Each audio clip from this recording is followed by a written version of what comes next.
हम समझ रहे हैं 10 रुपया 100 में ज़्यादा में बेच रहा है, ठीक है।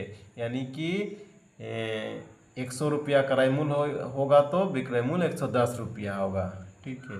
अब क्रय मूल्य बराबर 550 गुना 100 बटा 110 होगा। ये 100 में 110 बेचा, ठीक है, लेकिन हमको क्रय मूल्य निकालना है, इसीलिए 100 बटा 110 होगा। इसके पीछे यही कारण है कि हमको क्रय मूल्य निकालना है, ठीक है। क्रय मूल्य जब लाभ होता है तो क्रय मूल्य हमारा छोटा होता है विक्रय मूल्य से, इसीलिए 100 बटा 110 करेंगे। यदि हम 110 ऊपर कर देंगे तो ये 550 से ज़्यादा हो जाएगा।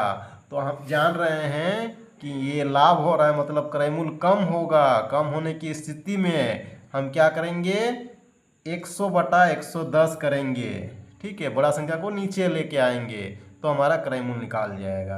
यही यदि विक्रय मूल्य क्रय मूल्य दिया रहता, विक्रय मूल्य बोलता तो क्या होता है, 110 बटा 100 होता है। ऐसा हम लोग पहले बना चुके हैं। ये उल्टा है, क्रय मूल्य निकालना है यानी कम निकालना है, तो इसलिए क्या होगा, 110 नीचे हो जाएगा, 100 ऊपर हो जाएगा। अब इसको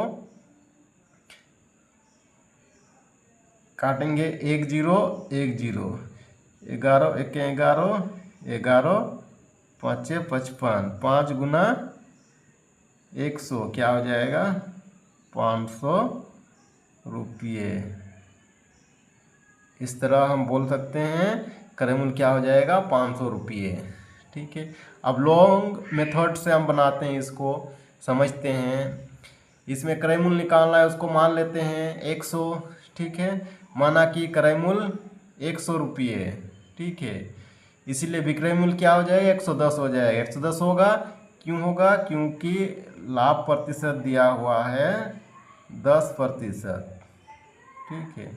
10% लाभ प्रतिशत दिया हुआ है, तो 100 में 10 यानी कि 100 क्रय मूल्य होगा तो विक्रय मूल्य 110 होगा।